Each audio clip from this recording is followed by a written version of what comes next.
उपनिवेशवाद सबको पता है, पुराना वाला।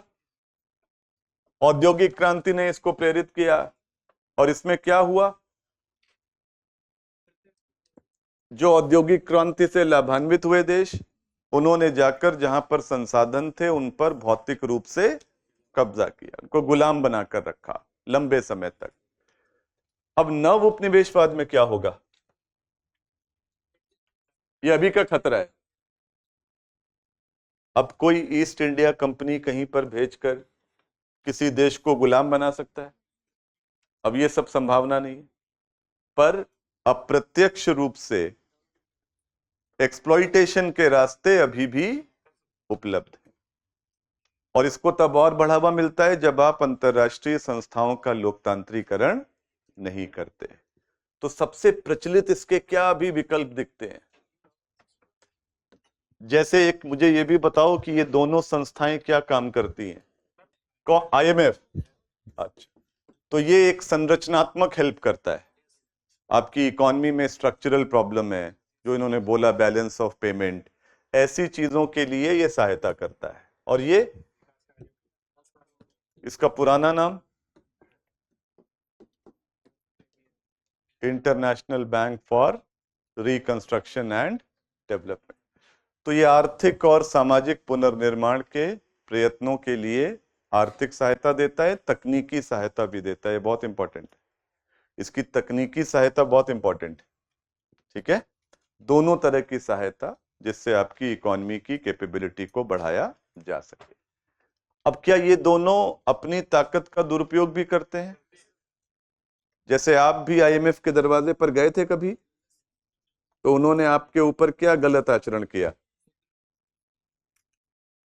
अब पैसा लेने जाओ तो तुम्हारी इकोनॉमी में प्रॉब्लम होगी, तभी तुम जाओगे कंगाल बनकर।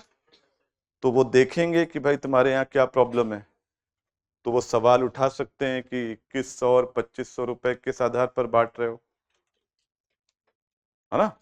मतलब आपकी सोशल सिक्योरिटी स्कीम्स को, आपकी स्पेंडिंग को, किसी भी चीज को क्वेश्चन कर सकते हैं, क्योंकि उनको पैसा देने के बाद फिर ये नहीं देखना वो भी लुट गया। आप पहले अपनी इकोनॉमी को ऑर्डर में लाओ, ठीक है। इसको हम क्या बोलते हैं इनकी शब्दावली में? कंडीशनैलिटीज। ये सब प्री में इकोनॉमी में क्वेश्चंस आ रहे हैं। IMF का ये शब्द बहुत कुख्यात है। कंडीशनैलिटीज के माध्यम से ये आपको प्रभावित करते हैं, इसको मानोगे तो। पाकिस्तान में तुम्हारी आत्मा बसी हुई है, इमरान खान को जेल करा दी तुमने, श्रीलंका, पाकिस्तान सब तो फंसे हुए हैं। यहाँ तो G7 कंट्री फंसने के चक्कर में तो वैसे ही दरिद्र है। तो कंडीशनैलिटीज ये प्रॉब्लम है। ये सही भी हो सकती हैं कि देश का पूरा लुटा पिटा मामला है तो उसको पटरी पर लाना होगा, लेकिन ये किसी देश के साथ ऐसा भी दबाव डाल सकते हैं जो इन देशों की इकोनॉमी को या मल्टीनेशनल कॉरपोरेशंस को लाभ पहुंचाए। तो अपने पक्ष में भी ये देशों के ऊपर दबाव डाल सकते हैं। तो ये भी शोषण का एक औजार बन सकता है, खास तौर से अगर इसका लोकतांत्रीकरण नहीं। अभी ये दोनों किसके शिकंजे में? ये अमेरिका ने ले लिया। जैसे नहीं पिताजी के 2 फ्लैट थे, तो 2 बेटे, दोनों को एक एक मिल गया। ये अमेरिका के कब्जे में, ये यूरोप को मिल गया बंटवारे में।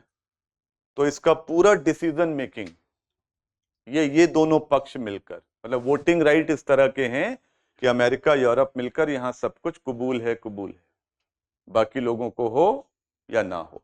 तो ये सब बदलने की जरूरत है, और UN तो आप जानते ही हो, इसको आगे करेंगे, इसका सुधार भी बहुत जरूरी है।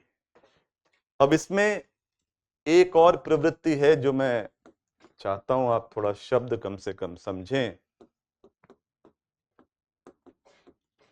एक ये टर्म चर्चा में रहती है, IPRs क्या होते हैं?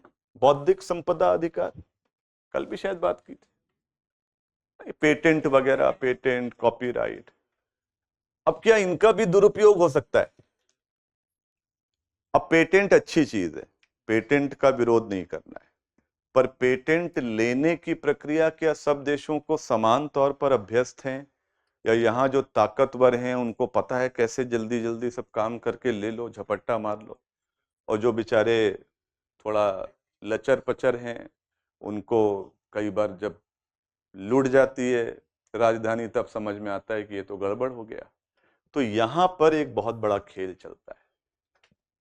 जेनेटिक संसाधन यानी बायोडाइवर्सिटी, फ्लोरा एंड फौना, किसी भी देश के विकास में उसका योगदान मुझे आपको बताने की जरूरत नहीं। डेवलपमेंट में रिसोर्सेज का बहुत बड़ा रोल होता है। अब किसके पास जेनेटिक रिसोर्सेज हैं? जैव विविधता कहां पर है, नॉर्थ में कि साउथ में? ग्लोबल साउथ में। तभी तो औद्योगिक क्रांति के बाद यहां आए, सब अपने यहां होता तो वहीं ले लेते।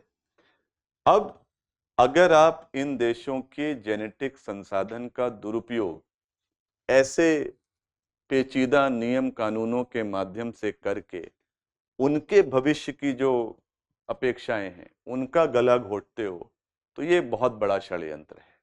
और ये आप सब जानते हैं, भारत के 2-3 उदाहरण जो आप पढ़ते हैं, बासमती, है ना। अब एक चीज होती है पेटेंट और एक चीज होती है भौगोलिक संकेतक, पढ़ा है? दोनों में क्या अंतर?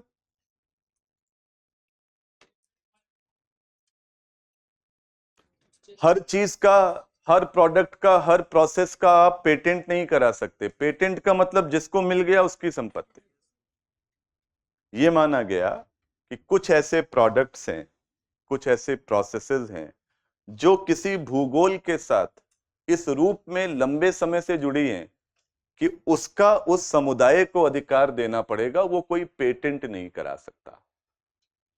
जैसे भारत में कई तरह का सिल्क बनता है, वो बनने की एक प्रक्रिया है जो शताब्दियों से उस क्षेत्र में है, तो आप पढ़ते हो कि वो एक भौगोलिक संकेतक है, कोई उसमें थोड़ा 3-5 करके उसको पेटेंट नहीं करा सकता। ऐसे ही कई वस्तुएं हैं, प्रोडक्ट्स हैं। तो इसमें बासमती चावल की एक प्रजाति जिसका ग्लोबल बहुत डिमांड है, एक्सपोर्ट की बहुत बड़ी वैल्यू है। अब ये बासमती भारत पाकिस्तान में झगड़े का मुद्दा था कि तू पेटेंट कराएगा कि मैं कराऊंगा। तो पश्चिम के देश ताड़ गए कि ये तो दोनों लड़ रहे हैं, कहानी है पुरानी 2 बिल्लियों की लड़ाई। तो अमेरिका की 2 कंपनियां, बायोटेक्नोलॉजी की कंपनियां, एक टेक्सास में थी, एक कांसास शहर में थी, दोनों यहां से जर्म प्लाज्म ले गई बासमती का। ठीक है, तो इनविजिबल होता है जर्म प्लाज्म, उसमें थोड़ा बहुत जेनेटिक इंजीनियरिंग करी, उसका थोड़ा बहुत वो बदल दिया, जैसे उसमें कोई विटामिन डाल दो, आजकल सब संभव है। अब थोड़ा बहुत जेनेटिक चेंज करके दोनों कंपनियों ने अलग अलग उसको पेटेंट कराना चाहा, और बेशर्मी देखिएगा, एक ने पेटेंट का नाम रखा टैक्समती,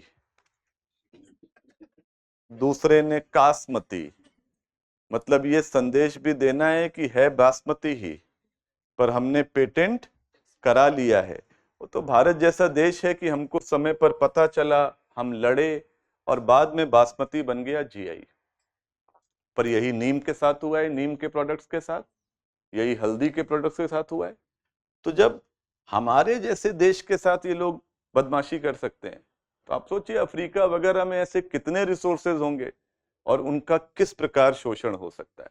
तो इस पूरी प्रवृत्ति को हम कहते हैं जेनेटिक उपनिवेशवाद, जो नव उपनिवेशवाद का एक बहुत बड़ा मसला है। अब एग्जाम की तैयारी को और बेहतर करने के लिए हमारे चैनल को लाइक, शेयर और सब्सक्राइब करना ना भूलें।